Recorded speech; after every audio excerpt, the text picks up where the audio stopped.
Welcome to Rookie Aspirant. Today's explainer takes us inside one of the most rigorous and honestly historically fascinating selection processes in the whole world, the Indian Armed Forces Service Selection Board, or simply the SSB.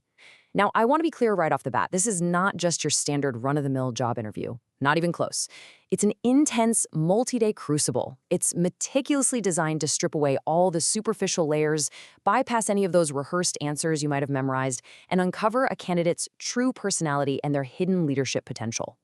Okay, let's dive into this by looking at a pretty stark contrast. You might be wondering, why does the military actually need such a massive, exhausting ordeal in the first place? Well, think about a standard civilian interview. Your grades, a perfectly crafted resume, maybe some good technical skills, those might be entirely sufficient to land you a comfortable desk job. But military selection, it has to look way past pure academics. The stakes on a battlefield are unimaginably higher than in a corporate office. The military is actively hunting for true mental toughness. They need the ability to make rapid moral decisions while literally under fire, and the capacity to handle extreme, unpredictable stress when human lives are actually on the line. So here is our roadmap for today. We're going to take 5 steps to demystify this whole grueling process. We'll start with the ultimate leadership test concept itself, explore the system's really interesting origins in World War II, decode the exact 15 officer-like qualities they look for, walk you through the 5-day gauntlet, and finally, examine the modern challenges facing the system today. Let's kick things off with Section 1, the ultimate leadership test. Here's the fundamental issue. Traditional written exams might tell an assessor if someone is, academically smart. But they fail completely at capturing the complete, holistic essence of a future military officer.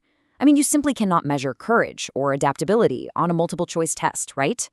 That is exactly why this entire selection process is deeply rooted in an ancient concept known as manasa, vacha, and karmana, which translates to mind, speech, and action. Assessors are evaluating candidates holistically. They are looking for perfect, seamless alignment between what a candidate thinks, what they actually say out loud, and what they ultimately do when they are put under intense pressure. If there's a disconnect, like if a candidate speaks super bravely but acts hesitantly when push comes to shove, the system is specifically designed to catch that flaw. Moving on to Section 2, let's look at the origins in World War II. We have to step back into history to see the truly catastrophic problems that actually forced the military to adopt such extreme psychological testing. Back during the First World War, armies suddenly found themselves needing huge numbers of officers fast.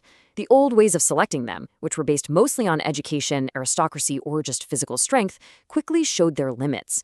This led to terribly high wastage rates where these selected officers simply weren't fit to handle the extreme psychological trauma and the brutal hardships of the trenches. It was a disaster.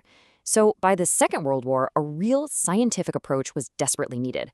The British created the War Office Selection Boards, introducing brand new psychological tests and group exercises. India actually adapted this really quickly, setting up an experimental selection board at Dehradun in 1943. Eventually, in 1948, the Psychological Research Wing was created to ground the entire Indian testing system in actual science. And bringing that to today, that original 1948 research wing has evolved into the Defense Institute of Psychological Research, or DIPR, which operates directly under the DRDO. This organization is the continuous scientific backbone for the SSB. They design, monitor, and constantly update all those psychological tests, and they thoroughly train the assessors. It's all to ensure the system remains robust, uniform, and highly effective across the entire country, even today. All right, Section 3, 15 officer-like qualities. We are shifting gears now to focus on the exact DNA of what the SSB is frantically searching for when a candidate walks through those doors. So, what exactly is this leadership DNA? Well, the magic number is 15. Back in 1950, researchers created the first officer quality rating scale by gathering real-world feedback from serving officers. At first, this resulted in a massive, totally unwieldy list of 187 desirable traits. Can you imagine trying to test for all of those? But through rigorous statistical analysis, weeding out the redundancies and minor quirks, scientists boldly refined that criteria down to exactly 15 officer-like qualities, or OLQs, by 1956. And these 15 qualities remain the absolute, undisputed center of the SSB system today. And this brilliantly illustrates how these 15 qualities don't just stand alone. They are actually grouped into 4 interconnected pillars. First up, you have planning and organizing, which covers your practical intelligence and reasoning.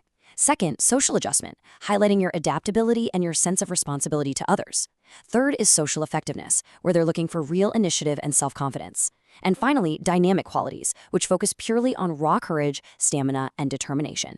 This breakdown proves that military leadership isn't just one dominant trait, like bravery. Instead, it is a highly complex, deeply interconnected mix of cognitive and emotional elements. Which brings us to Section 4, the 5-day gauntlet.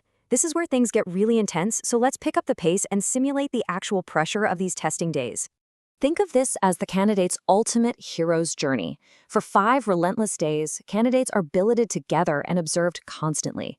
It begins with a brutal screening on day 1, moves to intense psychology tests on day 2, exhausting physical group tests and personal interviews on days 3 and 4, and culminates in a high-stakes, nerve-wracking final conference on day 5. Let's break those down. Day 1 screening is a massive hurdle. The major event here is the Picture Perception and Description Test, the PPDT. Here's how it works. You view a picture, sometimes clear, sometimes completely blurred, for just 30 seconds. You then have exactly 1 minute to record the characters, and then a few short minutes to write a story based on it. After that, you narrate your story to a group of competing candidates and have to negotiate to form a common narrative. It is fast, it is chaotic, and the stakes are immediate. Unsuccessful candidates are dismissed right here on day 1, literally sent packing before the real tests even begin. For those who do survive that initial screening, day 2 throws you right into the psychology tests. First up is the Thematic Apperception Test, the TAT. You view 12 pictures in sequence, each for just 30 seconds, and you have to write a 4-minute story per picture. For instance, you might see a blurry silhouette of a person standing alone near a cliff. The relentless, exhausting pace forces you to project your own subconscious fears, your logic, or your ambitions right onto that blank slate.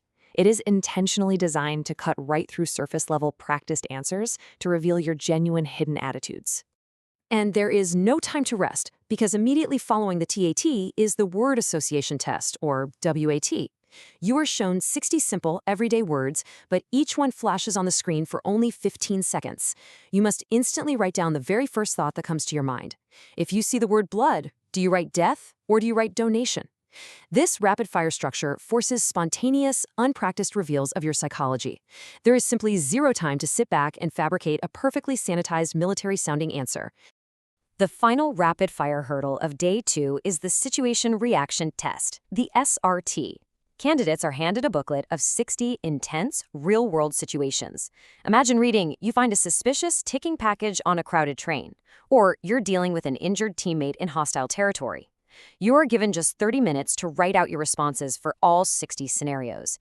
It is an absolute pressure cooker, testing quick judgment, practicality, and decision-making under severe time constraints. Let's catch our breath. Days 3 and 4 shift the focus drastically out of the testing hall. The Group Testing Officer, or GTO, observes how you lead, follow, and cooperate while physically exhausted on an outdoor obstacle course or during military planning exercises. Simultaneously, the Interviewing Officer probes your life history, your general knowledge, and your emotional stability face-to-face. This completes a beautifully balanced 3-pillar assessment system: your deep subconscious traits tested by the psychologist, your physical leadership in action observed by the GTO, and your interpersonal communication handled by the interviewer. And this all builds to the climactic Day 5, the conference. Picture this room. All the independent assessors, the psychologists, the group testing officers, the interviewing officers, along with the board president, are sitting together in full military uniform. They compare their independent, highly detailed notes to make the ultimate pass or fail decision on you. A candidate must prove they possess those 15 officer-like qualities across all 3 pillars to earn that final recommendation. Finally, we reach Section 5, Modern Challenges and Future. Because despite its amazing history, the system isn't perfect. So the crucial point is this. Despite its brilliant historical design and rigorous structure, the SSB faces very real modern vulnerabilities today. First, there's the inherent subjectivity of psychological interpretations. Different assessors might read the exact same TAT story slightly differently. Second, experts point out that the core test batteries have remained largely stagnant for decades, while other global militaries are rapidly adopting computerized systems, VR simulations, and AI tools. But perhaps the biggest challenge? The massive rise of internet coaching. Remember, these psychological tests rely entirely on spontaneous, natural responses. When candidates arrive overloaded with pre-memorized, predicted answers from online coaching centers, it actively ruins the spontaneity and authenticity the tests desperately need to function. Which leaves us with this final provocative thought. Can traditional psychological testing truly survive the era of AI and relentless internet coaching? The Service Selection Board will definitely have to find a way to balance its incredibly rich tradition with the urgent need for modernization if it wants to keep finding true leaders for the future. Subscribe for more such content.